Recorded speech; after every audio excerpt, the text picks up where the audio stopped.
അസ്സലാമു അലൈക്കും വറഹ്മത്തുള്ളാഹി തആല വബറകാതുഹു. ബിസ്മില്ലാ വൽഹംദുലില്ലാ അസ്സലാത്തു വസ്സലാമു അലാ അഷ്റഫിൽ മഖ്ലൂഖീൻ വഅലാ ആലിഹി വസഹ്ബിഹി അജ്മഈൻ അമ്മാ ബഅദ്. ഏറ്റവും ബഹുമാനാദരവുകൾ നിറഞ്ഞ ഉസ്താദുമാരെ, ജഡ്ജിമാരെ, മറ്റു എൻ്റെ മുമ്പിലിരിക്കുന്ന മുത്തഅല്ലീം സുഹൃത്തുക്കളെ, എനിക്ക് നിങ്ങളോട് സംവദിക്കാനുള്ള വിഷയം ഇസ്ലാം മാനവികതയുടെ സൗന്ദര്യം എന്ന വിഷയത്തെക്കുറിച്ചാണ്. നമ്മുടെ ലോകം ഒട്ടേറെ പ്രതിസന്ധിയിലൂടെ കടന്നു പോവുകയാണ്. മതത്തിൻ്റെ പേരിൽ, ജാതിയുടെ പേരിൽ, വർഗത്തിൻ്റെ പേരിൽ മനുഷ്യൻ പരസ്പരം അകലുന്നു.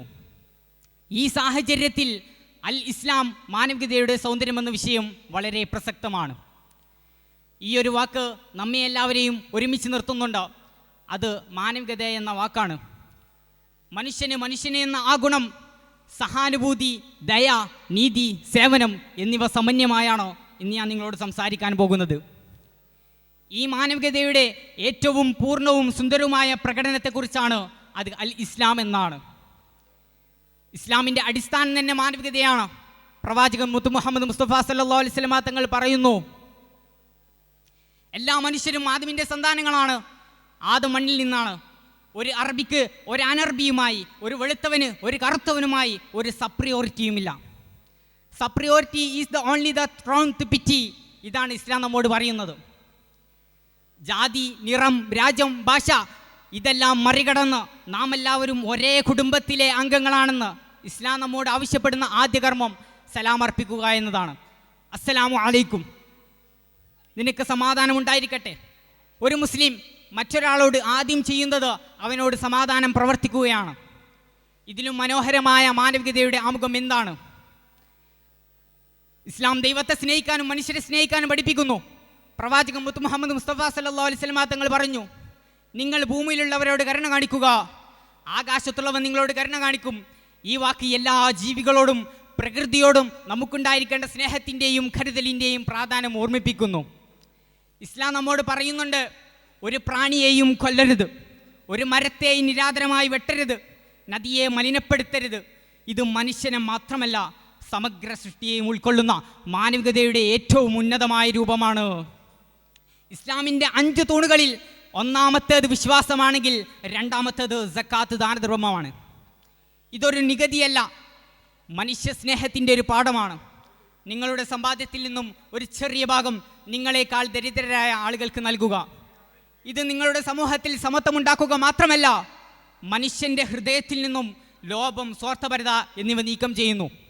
ഇതെത്ര മനോഹരമായ സാമൂഹ്യ സുരക്ഷാ വലയമാണ്. നമ്മുടെ സമൂഹം ഇന്നും പലയിടത്തും സ്ത്രീകളെ രണ്ടാന്തര പൗരന്മാരായി കാണുമ്പോൾ 1400 വർഷങ്ങൾക്ക് മുമ്പ് ഇസ്ലാം സ്ത്രീകൾക്ക് അവരുടെ പൂർണ്ണ അവകാശങ്ങൾ നൽകി. വിദ്യാഭ്യാസം നേടാനും ജോലി ചെയ്യാനും സ്വത്ത് കൈകാര്യം ചെയ്യാനും സ്വന്തം ജീവിത പങ്കാളിയെ തിരഞ്ഞെടുക്കാനും ഇസ്ലാം സ്ത്രീകൾക്ക് സ്വാതന്ത്ര്യം നൽകി. വിദ്യാർത്ഥി സുഹൃത്തുക്കളെ, ഇസ്ലാം മാതാപിതാക്കളോടുള്ള ബഹുമാനം, അയൽവാസികളോടുള്ള സദ്വിവേകം, ഭർത്താവിനോട് ഭാര്യയോടുള്ള ബഹുമാനം, ഭാര്യയോട് ഭർത്താവിൻ്റെ സ്നേഹം, കുട്ടിയോടുള്ള ദയ, ഇതെല്ലാം വിശദമായി പറയുന്നുണ്ട്. ഇതൊരു ജീവിതമാർഗമാണ്. ഒരു മനുഷ്യനാക്കി മാറ്റുന്ന ഒരു ദിവ്യമായ മാർഗദർശിയും കൂടിയാണ്. അതിനാൽ നമുക്ക് ഇസ്ലാമിനെ പുനർവിചിന്തനം ചെയ്യാം. അതിനെ വാർത്തയിലൂടെയും രാഷ്ട്രീയത്തിൻ്റെയും ചട്ടക്കൂടുകളിൽ അടയ്ക്കാതെ അതിനെ നമുക്ക് അതിൻ്റെ സാരാംശത്തിലൂടെ മനസ്സിലാക്കാം. ഇസ്ലാം എന്നത് ഒരു മനുഷ്യസ്നേഹിയായ ജീവിയാക്കി മാറ്റുന്ന ശക്തിയാണ്. അവസാനിപ്പിക്കുമ്പോൾ നിങ്ങളോട് ഒരു അവതരണം കൊണ്ട് അവസാനിപ്പിക്കാം. മാനവികതയുടെ സൗന്ദര്യം എന്താണ്? അത് ഒരു മനുഷ്യനെ ഒരു മനുഷ്യനായി കാണുക, അവനോട് സമാധാനം പറയുക, സമഗ്ര സൃഷ്ടിയെയും ബഹുമാനിക്കുക. ഇതാണ് മാനവികതയുടെ സൗന്ദര്യം. അപ്പോൾ അള്ളാഹുവിൻ്റെ ഹുക്കുമ പ്രകാരം ഇസ്ലാം തന്നെയാണ് മാനവികതയുടെ സൗന്ദര്യം. അത് സ്നേഹവും സമാധാനവും സമത്വവും പഠിപ്പിക്കുന്നു. ഈ മൂല്യങ്ങൾ നമുക്ക് നമ്മുടെ ജീവിതത്തിൽ പകർത്താം എന്ന് പറഞ്ഞുകൊണ്ട് എൻ്റെ വാക്കുകൾ ഉപസംഹാരം കുറിക്കുന്നു. വാഖിറു ദഅ്വാന അനിൽ ഹംദുലില്ലാഹി റബ്ബിൽ ആലമീൻ. അസ്സലാമു അലൈക്കും വറഹ്മത്തുള്ളാഹി തആല വബറകാതുഹു.